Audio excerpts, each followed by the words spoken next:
네, 여러분들은 성경 인물 중에 어떤 인물을 가장 좋아하십니까?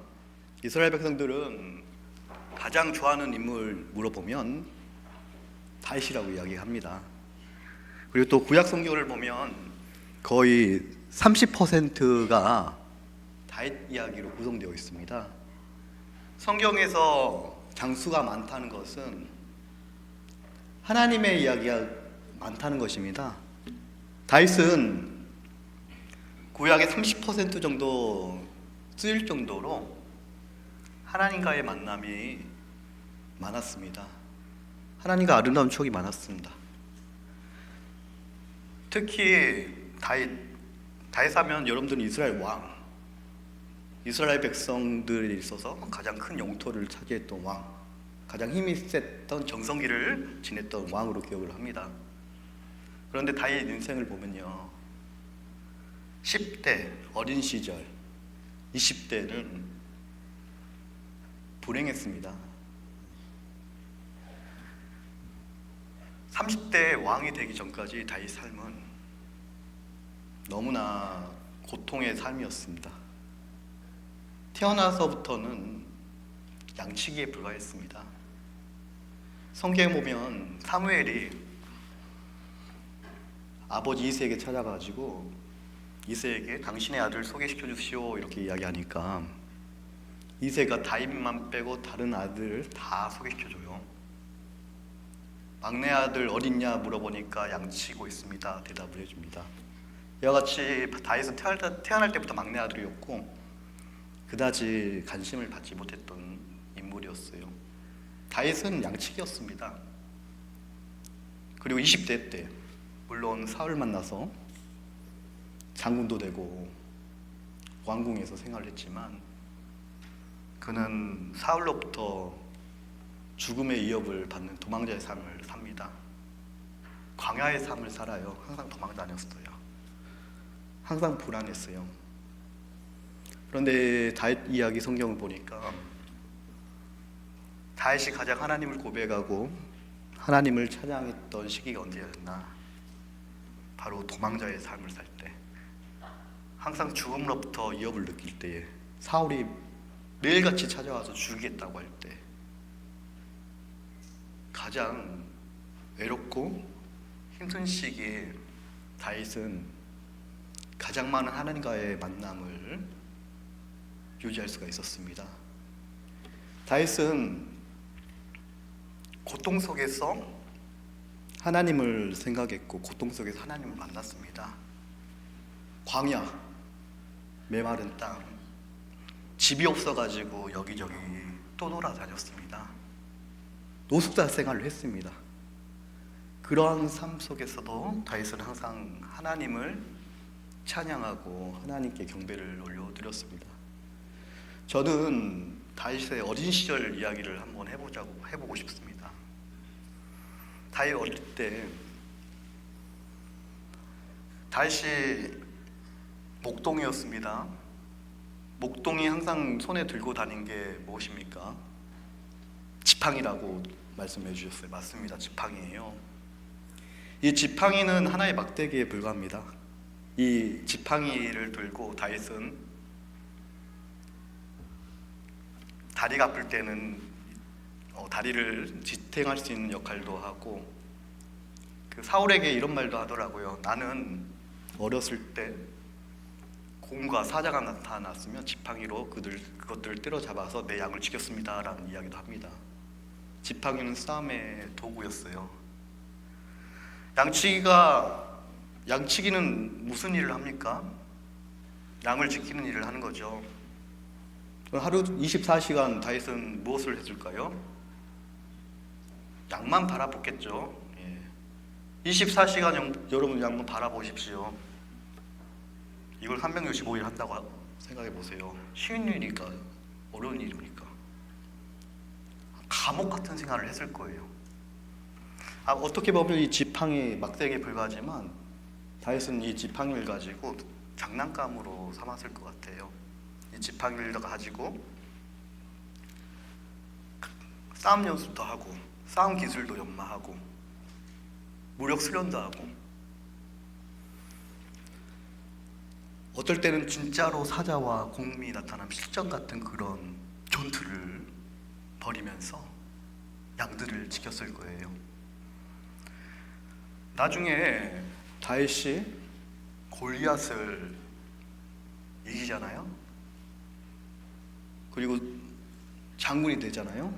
사울은 천천히요, 다윗은 만만이다. 이러한 인기를 얻게 돼요. 훌륭한 장군이 될 수 있었어요. 훌륭한 장군이 되기 위해서는 싸움을 잘해야 되죠. 몸이 건강해야 되죠. 아마 다윗은 가장 어린 시절 이 형편없는, 아마 들판에 널려있는 이 지팡이지만, 보잘것없는 거지만 이 지팡이를 가지고 끊임없이 훈련을 했을 거예요. 끊임없이 자신을 수련했을 거예요. 장군이 하루아침 되겠습니까? 아마 다윗은 이 지팡이 하나, 자신의 그러한 소중한 가치 있는 것으로 바라보면서 시간을 보냈기 때문에 나중에 훌륭한 장군이 될 수 있었다라고 믿습니다. 여러분들, 다윗은 어린 시절 때 어떤 장난감을 가지고 놀았을까요? 그 양치기가 양을 돌보고 있어요. 들판에는 돌멩이들 참 많이 있지 않았을까요? 돌멩이들. 뭐 그때 당시 고대 시대는 물맷돌이 하나의 전투 도구였습니다. 요즘으로 말하면 총 같은 거였어요. 앞에서 적들이 몰려올 때 돌을 돌려서 세게 던졌을 때 적들에게 위협을 줄 수 있는 그런 도구였어요. 아마 다윗은 어린 시절 양을 보니까 24시간 양만 봅니다. 재밌을까요? 심심할까요? 심심하죠. 예. 제가 군대 있을 때 근무를 쓰잖아요. 근무를 쓰면 2시간씩 근무를 쓰게 돼요. 그 탄약고 같은 근무를 쓰게 되면 그 철망들이 있어요. 그리고 타이어들이 막 박혀 있어요. 제가 야구를 참 좋아해요. 제가 기아 타이거즈는 팬이거든요. 야구팀 팬인데 야구를 너무 좋아해요. 여기 미국에 있을 때는 청년부에 야구팀이 있어가지고 야구팀도 했었어요. 1번 타자 중견수였어요. 제가 빠르거든요. 사실은 못 믿겠죠. 야구를 참 좋아했어요. 그러면 이등병 때는 이제 선임 때문에 각을 잡고 있지만 이제 3병 정도 되면 이제 조금 후임하고 같이 쓰게 돼요. 여러분 2시간 동안 근무 쓰면 재밌을까요? 재미없을까요? 재미없어요. 그러면 타이어 같은 거 있죠.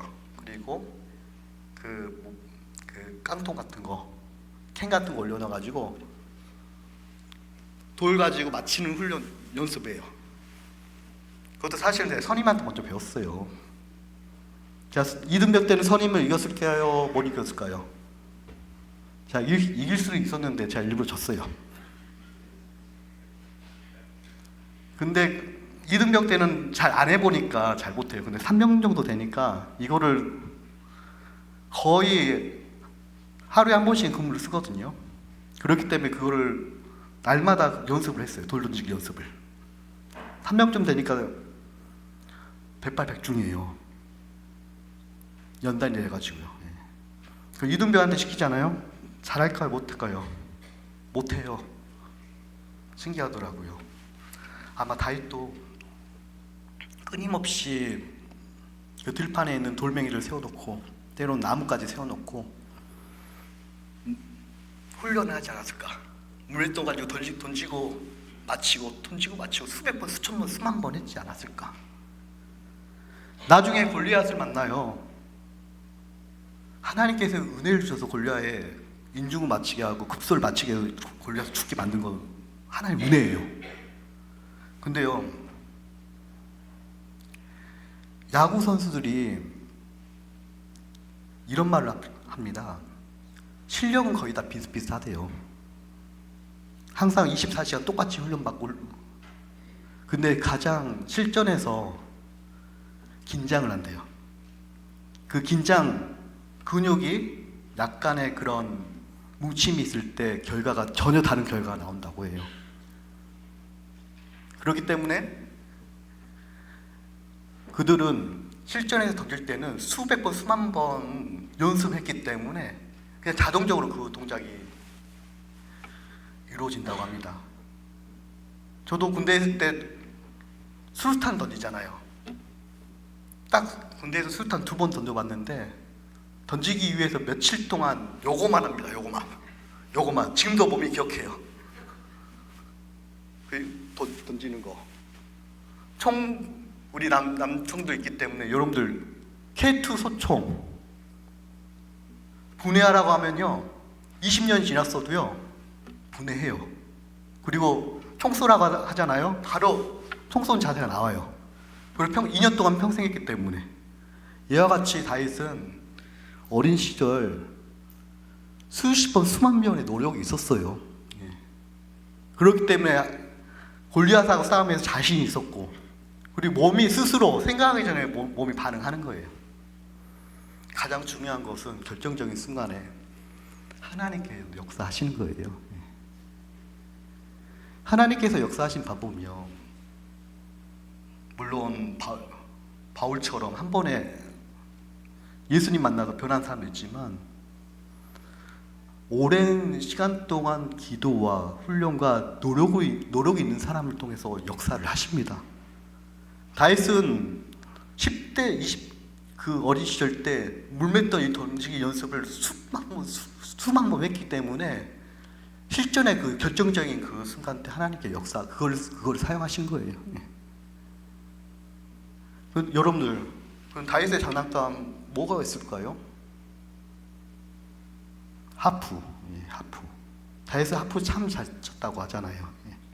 하프를 너무나 잘 치기 때문에 사울이 귀신 들렸을 때 다윗의 하프 연주를 들으면 사울의 머리가 맑아졌다 성경에 기록되어 있죠. 여러분들 양치기가 재밌습니까? 심심합니까? 어떻습니까? 24시간 심심하죠? 그 심심하면 이제 칼싸움도 연습도 했고 돌도 던졌어요. 이제 가지고 있는 이 하프 악기를 가지고 연주를 하는 거죠. 연주, 노래를 부르는 거예요.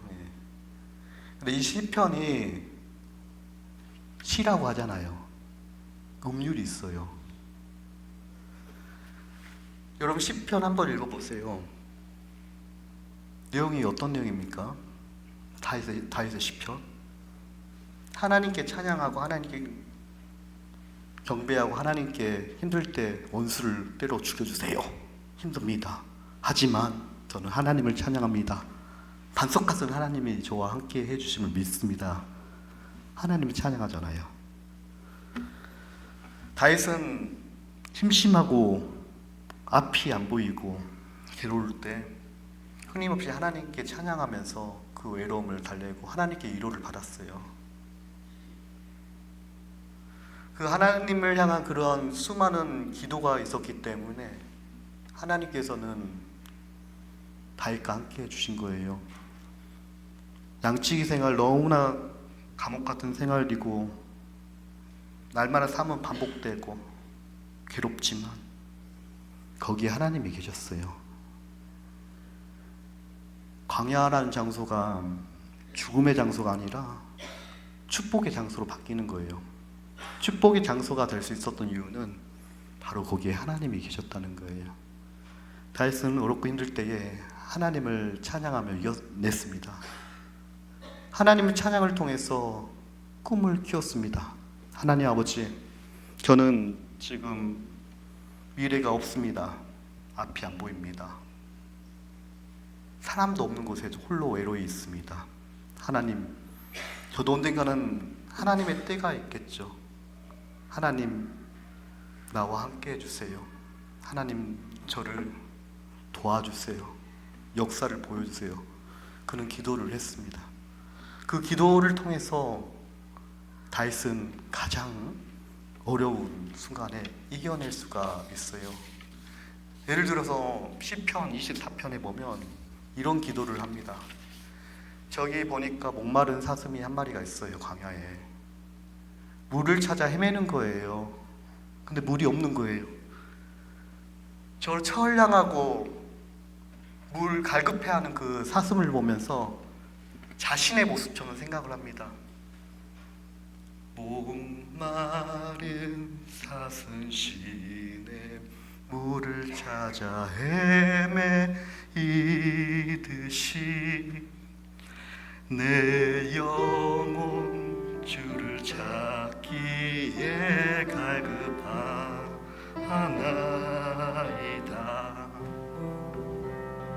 주님만이 나의 힘, 나의 방패, 나의 찬송함, 나의 몸 정성 다 바쳐서 주를 경배합니다. 다윗은 가장 애롭고 힘든 순간을 기회로 생각했습니다. 기회가 될 수 있었던 이유는 하나님이 내 옆에 계시구나, 하나님이 내 옆에 있기 때문에 반드시 변화는 이루어질 거야 라는 그 희망 하나 가지고 다윗은 어려운 순간을 이겨낼 수가 있어요. 특히 우리 30대 40대, 저는 목사지만 이런 생각을 해봐요. 내가 목사가 아니라고 일반 성도라고 하면 매주 주일을 꼬박꼬박 제 시간에 올 수 있을까? 라는 생각을 해봤어요. 근데 쉽지 않아요. 왜냐면 저도 어린애 2명이 있는데 나 혼자 나오는 건 괜찮은데 얘를 하나하나 신경 쓰면서 옷 입고 전쟁터죠. 그리고 그 예배를 지키기 위해서 나오는 그게 사실은 너무나 어렵고 힘든 일이지만 본인들은 하나님 만나겠다고 이거에 나온 거거든요. 그렇기 때문에 또 사실 특히 여성들 같은 경우는 애를 낳기 때문에 애를 낳으면 그 직장 생활이 단절이 돼요. 물론 지금은 변화가 돼서 남성들이 도와준다고 하지만 남성이 도와준다 해도 한계는 분명히 있거든요. 그리고 얘들 365일 얘만 보고 있잖아요. 막 태어났을 때 100일 동안은 거의 잠도 제대로 못하고 나는 지금 여기서 나 자신의 내 인생이 없어진 것 같은 생각이 들 때도 있을 거예요. 그러다가 시간이 지나다 보면 힘들지만 아이들의 잠자는 모습이나 사랑스러운 모습을 볼 때 그때 격려를 잊고 다짐을 하겠죠. 이 아이를 하나님 안에서 귀하게 성장시켜야 되겠다. 그러한 각오를 가지고 특히 주일날 예배를 지키는 우리 30대, 40대 우리 성도님들은 사실은 이름이 좋은 곳이십니다. 어르신들, 나이 드신 우리 성도님 입장에서는 왜 젊은 사람들이 교회에 나오지 않지라고 생각할지 모르겠지만, 물론 시대엔 여러분 젊을 때는 그걸 희생하면서 교회 생활 열심히 한 거 알고 있어요. 정말 대단한 거예요. 근데 젊은 층도 나름대로 어떻게 신앙생활을 유지하기 위해서 노력을 하고 있어요. 그런 가운데에서 본인의 그러한 힘든 상황, 그리고 직업적인 문제, 여러 가지 그런 어려운 상황 속에서도 신앙을 유지하려는 그런 모습들, 어떻게 보면 여러분 힘들 때에 다윗처럼 하나님을 찬양하세요. 방법이 없어요. 하나님과 함께 이 아이를 하나님의 자녀로서 귀하게 키우는 도구로서 역할을 기쁨으로 감당할 때에 거기는 지옥이 아닙니다. 천국입니다. 천국이에요. 아마 다윗도 그러한 마음으로 사울로부터 위기가 있을 때에 희망을 가졌던 것 같아요. 저는 여러분들이 희망의 사람이 됐으면 좋겠습니다. 우리가 희망이 있는 이유는 하나님께서 우리와 함께하기 때문이에요. 그리고 버티는 것입니다. 끝까지 네가 이기냐 끝까지 버티는 거예요. 버티다 보면 하나님을 찬양한다니까요. 다윗도 어렵고 힘들 때 버텼어요. 하나님 원망하며 하나님 저 원수를 때려 죽여주세요. 원수를 어떻게 의로운 사람이 이렇게 고난을 당할 수 있습니까? 저 나쁜 놈들은 왜 항상 떵떵거리고 삽니까? 이게 말이 됩니까? 그러다가 또 후반절 되면 그래도 하나님 찬양합니다, 하나님 감사합니다로 바뀌어요. 다. 예. 여러분들 각각의 직분이 있습니다. 그 직분이 1등 하라는 게 아니에요. 예. 그냥 그 직분 가졌을 때 기본만 하면 됩니다. 예. 기본만 해도 승리한 거예요. 기본이 뭡니까? 예배만 잘 지켜도 승리하는 것입니다. 예. 예배만. 예. 하나님께서는 놀라운 거 여러분에게 요구하지도 않아요. 그냥 기본만 하라는 거예요. 예. 저도 처음에 미국에서 청년으로 있다가 신학대학교 다니면서 그냥 청년으로서 예배를 드렸습니다. 예배는 꼬박꼬박 잘 지켰어요. 예배를 잘 지키다 보니까 제가 속한 나성영락교회에서 갑자기 여기 준조님 자리가 났다, 청년부에. 제가 지원도 한 것도 아닌데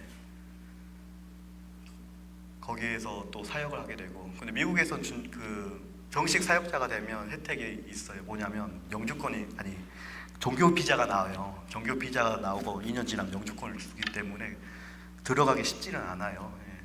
근데 저는 뭐 지원도 한 것도 아닌데 하나님께서 역사를 해줘가지고 그냥 예배 잘 드린 것 뿐인데 거기서 사역을 제대로 정식으로 하게 되고, 지나니까 또 거기서 그냥 목사가 되게 되고, 목사고시 볼 때도 미국은 5월달에 졸업을 합니다. 그래가지고 시험이 어떻게 나올까 궁금해가지고 그냥 바로 3달 지나서 그냥 목사고시 공부도 안 하고 시험을 봤는데, 그때 당시 역사상 가장 어렵게 문제가 출제된 거예요. 선배님들 같은 교회에서 6명이 같은 시험을 봤는데 본인들이 공부했던 게 다 소용없을 정도로 족보 같은 게 있잖아요. 예상 문제가 있고, 근데 거기서 하나도 안 나온 거예요. 근데 저는 그냥 아는 걸로 그냥 썼어요. 끊임없이 썼고.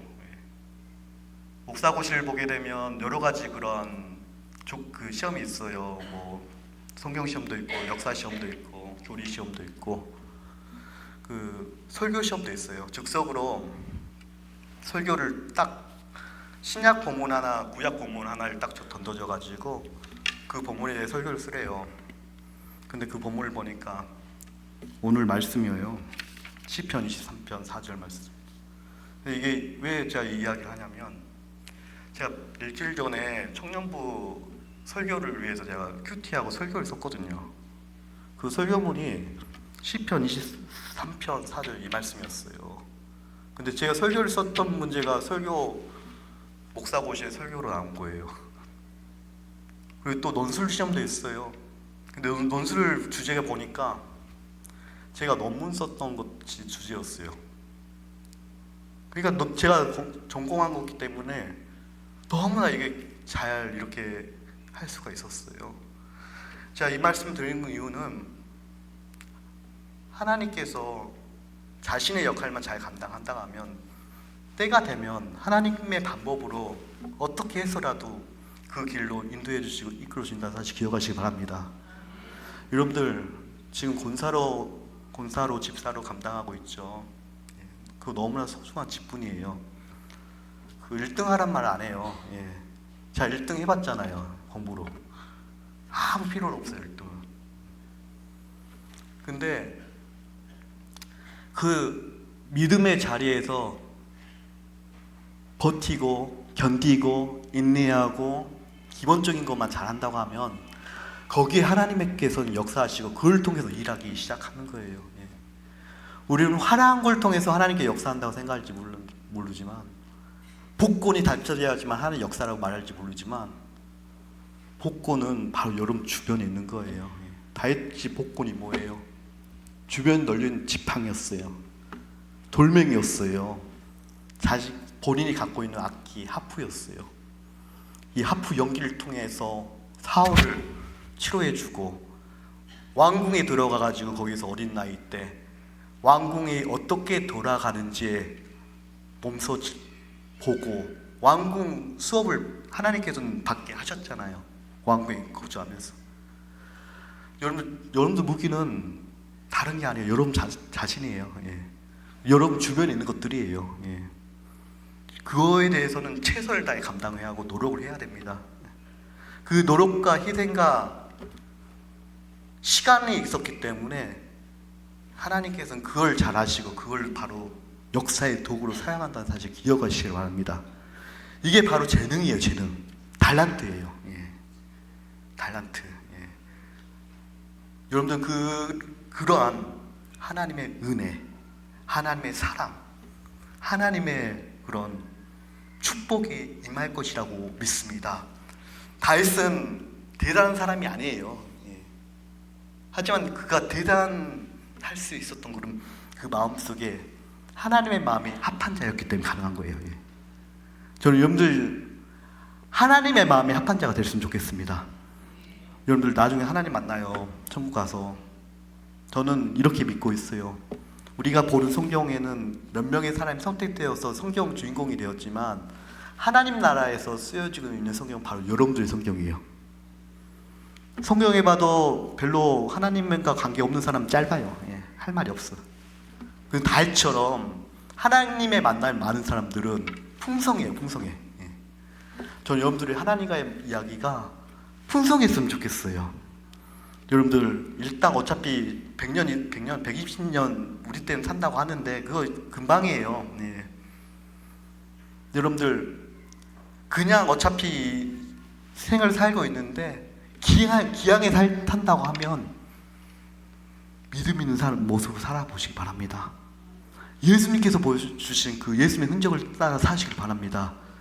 진짜 가치 있는 삶을 사셨으면 좋겠습니다.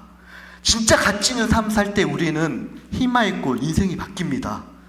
이 똑같은 사건을 바라봐도 이거는 절망과 어두움과 낙담인데 하나님의 눈을 바라볼 때 거기에 축복의 통로가 될 수가 있습니다. 바로 이게 다윗이 축복받는 비결이에요. 고립의 장소가 축복의 장소가 될 수 있습니다. 저는 우리 온미독교의 성도님들이 다 하나님의 마음에 합한 자로 칭찬을 받기를 축원드립니다. 바로 축복은 어딨냐? 바로 여기 있습니다. 바로 여러분들 자체가 하나님의 축복의 주인공의 사실을 늘 기억하시면서 승리하는 삶 사시는 여러분들 지금 축원드리겠습니다. 기도하겠습니다.